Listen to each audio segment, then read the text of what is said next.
El 18 de septiembre de 1970, en el Hotel Samarkand de Notting Hill, en Londres, fallece Jimi Hendrix.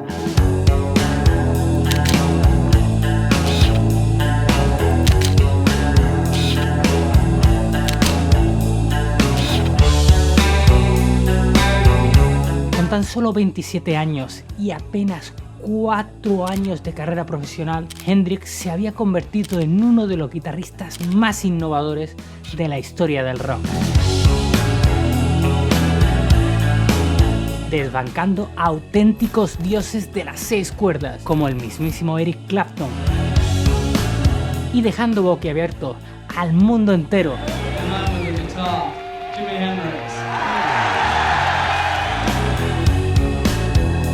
Pero ¿cómo pudo este aspirante a paracaidista del ejército estadounidense convertirse en una superestrella del rock tan rápido? ¿Tiene algo que ver el hecho de que fuera zurdo?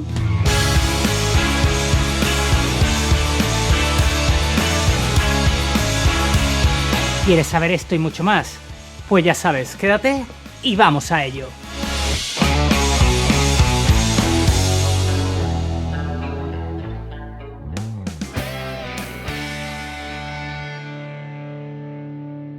Empecemos por el principio.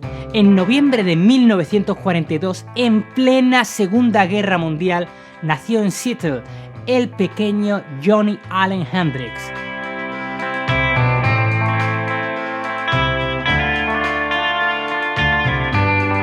Cuatro años después le cambiaron el nombre a James y después quedó simplemente en Jim.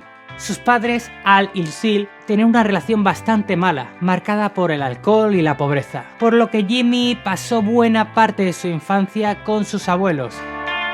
Y fue en los años 50, tras el divorcio de sus padres, cuando Hendrix empezó a desarrollar un gran interés por la música. Al parecer, uno de los trabajadores sociales del colegio al que el pequeño Hendrix iba, le pilló en varias ocasiones jugando con una escoba con la que simulaba estar tocando una guitarra. El primer instrumento real que tuvo Jimi Hendrix entre sus manos fue un ukelele viejo que encontró mientras trabajaba con su padre. En aquella época sonaba en la radio Elvis Presley y el pequeño Jimmy se afanaba en tocar con el ukelele las canciones que escuchaba del rey del rock. Por cierto, si tú también quieres tocar como Jimi Hendrix, en nuestra web guitarraviva.com encontrarás todos los cursos y recursos necesarios para que lleves tu manera de tocar al siguiente nivel. Te espero allí, en guitarraviva.com. Y llegamos a 1958. Con tan solo 15 años, consiguió ahorrar nada menos que $5 y compró su primera guitarra acústica. Fue con ella con la que aprendió a tocar su primera canción, el tema principal de la serie Peter Gunn.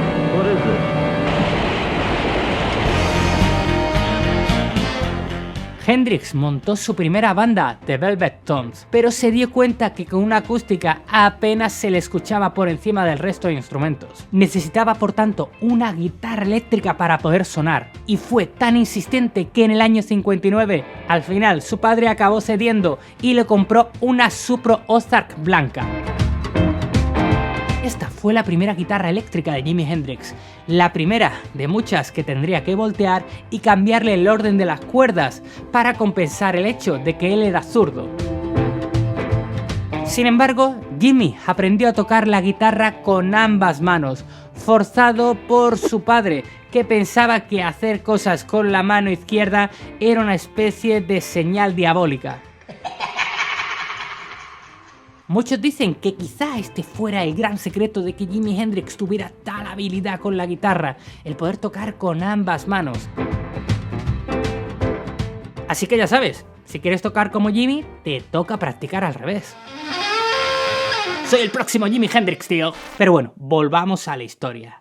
Con la Supro Ozark en sus manos, Hendrix siguió practicando e imitando a sus ídolos.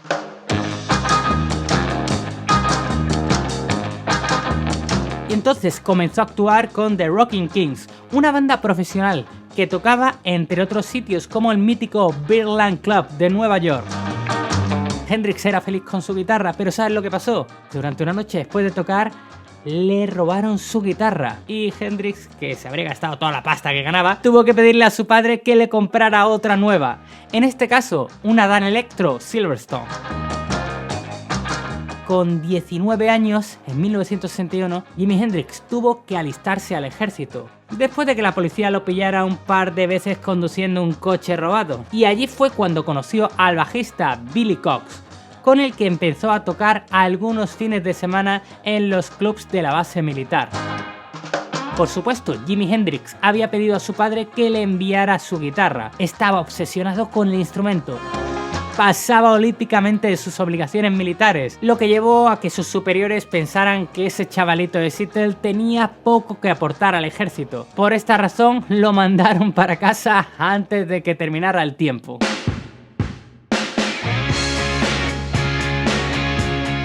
Entonces Jimi Hendrix empezó a trabajar como músico de sesión para artistas como Little Richard, B.B. King o Tina Turner. Pero en 1963, después de que su antiguo camarada Billy Cox se licenciara en el ejército, ambos se mudaron a Tennessee, donde formaron la banda King Casuals. Fue entonces cuando Hendrix vio por primera vez a algunos guitarristas tocando con los dientes. Por supuesto, él no podía ser menos.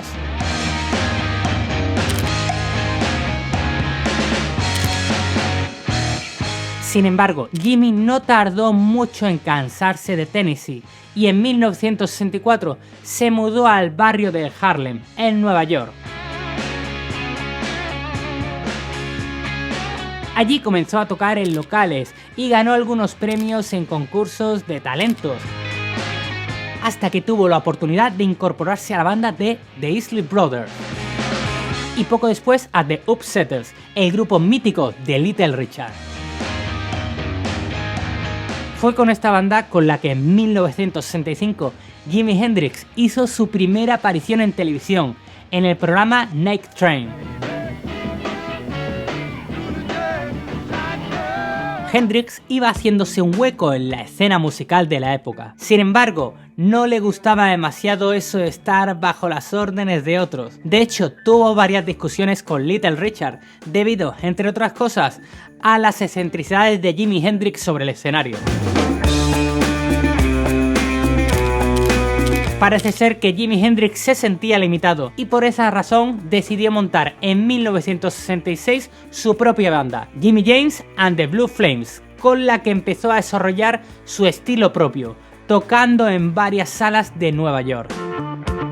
En uno de estos conciertos se encontraba Linda Kate, en aquel momento novia de Keith Richards, que literalmente flipó al verlo tocar. ¿Quién no lo haría? Y fue ella quien le habló de Jimi Hendrix a Chas Chandler, bajista del grupo británico The Animals.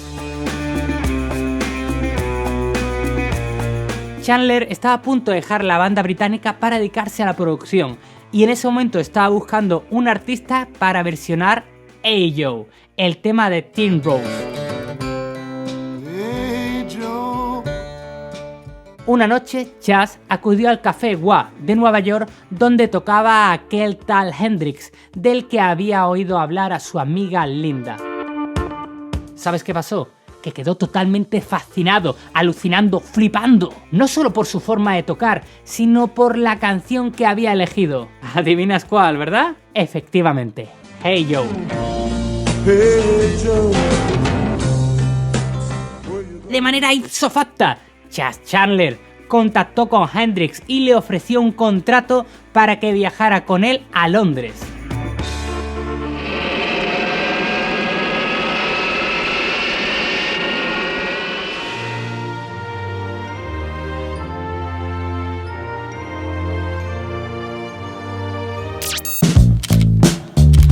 Fue entonces cuando con el bajista Noel Redding y el baterista Mitch Mitchell crearon la banda Jimi Hendrix Experience.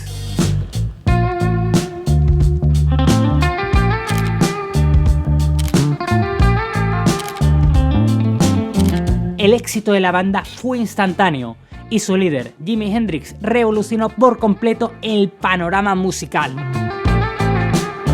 Hay una pequeña anécdota sobre esto que me gustaría cortar, y es que los Beatles lanzaron el Sgt. Pepper's.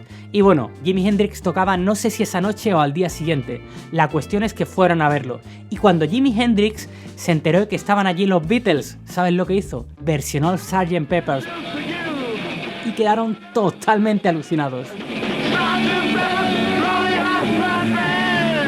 Pero bueno, si hay una fecha marcada a fuego y nunca mejor dicho en la vida de Jimi Hendrix, es el 31 de marzo de 1967. Por aquel entonces, grupos como The Who eran conocidos por destrozar literalmente sus instrumentos después de cada concierto. Pero Hendrix era un auténtico transgresor y quería ir un poco más allá. Entonces, antes de su actuación en el Astoria de Londres, le pidió a Chas Chandler que consiguiera líquido inflamable y tras 45 minutos de concierto, Jimi Hendrix se puso de rodillas, dejó la guitarra en el suelo y automáticamente hizo algo que lo convirtió en una superestrella y una leyenda de la música. A partir de entonces, su éxito en Europa fue imparable, pero a Jimi Hendrix todavía le quedaba una tarea pendiente, y es que al otro lado del Atlántico, en Estados Unidos, sus temas no alcanzaban los primeros puestos de las listas. Pero todo esto cambió en el Festival de Monterrey de 1967. Durante el concierto tocaron versiones de temas como Hey Yo o Like a Rolling Stone, y al final Hendrix volvió a hacerlo.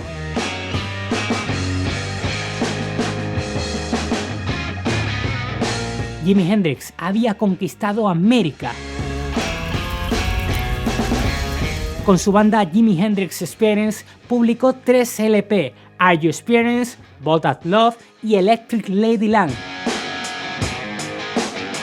Con ellos conquistó al mundo gracias a su increíble sonido y su virtuosismo a las 6 cuerdas, y dejó grabado a fuego para la historia de la guitarra eléctrica temas como Purple Haze o Foxy Lady.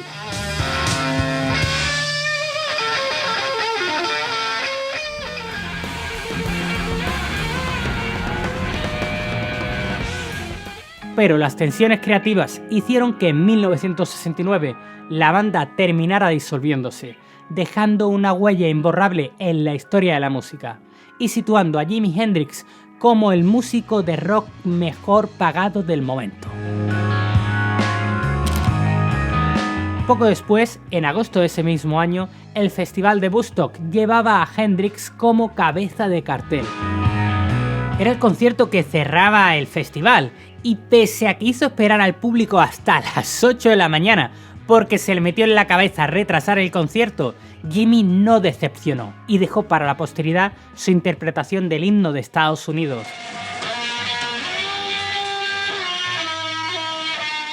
Llena de acoples y distorsiones, con las que imitaba el sonido de bombas y cohetes, probablemente como referencia a la guerra de Vietnam.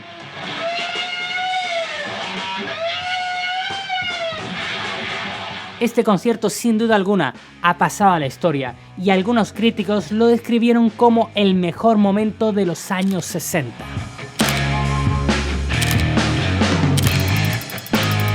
De esta manera, en tan solo 3 años, Jimi Hendrix era toda una superestrella mundial de la guitarra eléctrica. De hecho, probó suerte como productor y montó su propio estudio, Electric Lady. A finales de 1969, Hendrix formó el grupo Band of Gypsys. Sin embargo, únicamente lanzaron un álbum, y tras un desastroso concierto en el Madison Square Garden en enero de 1970, se disolvió la banda.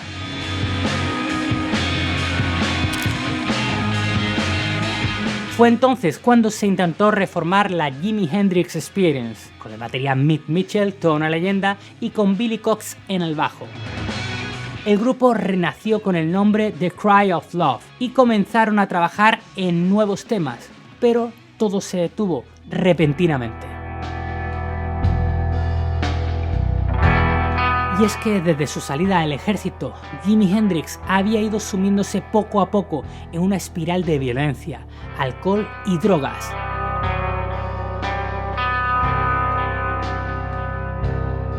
Y ese fue el principio del fin de Jimi Hendrix, porque cuando se entra en esa espiral, la salida no es fácil. Y fue el 18 de septiembre de 1970, a las 3 de la mañana, cuando Monica Dannemann, su última novia, recogió a Jimi de una fiesta y lo llevó a la habitación que compartían en el Hotel Samarkand, en Londres. Según cuenta Mónica, estuvieron charlando en la habitación hasta las 7 de la mañana, momento en el que Jimi Hendrix se quedó dormido y nunca más despertó.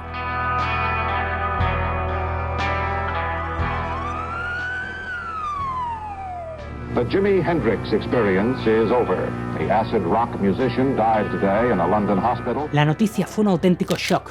El mundo entero lloró la pérdida de una superestrella que con tan solo 27 años había pasado a convertirse en una leyenda del rock. Realmente la presencia y sonido de Hendrix en el escenario eran inigualables y aún sigue fascinando a todo aquel que lo escucha y que lo ve en sus grabaciones.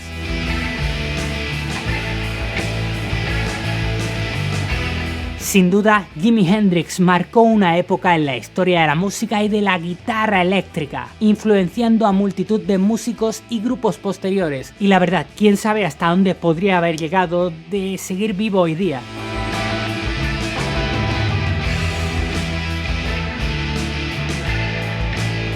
Pues hasta aquí la historia de Jimi Hendrix. Si conoces algún detalle o alguna anécdota que se me haya pasado por alto, por favor, como siempre te pido, déjala escrito aquí en los comentarios porque estaré encantado de leerlo, pinearlo para que todo el mundo lo lea. Espero que te haya gustado el vídeo y ya sabes, si es así, deja un gran me gusta y nos vemos en el próximo vídeo o en Guitarra Viva, donde si no, hasta luego.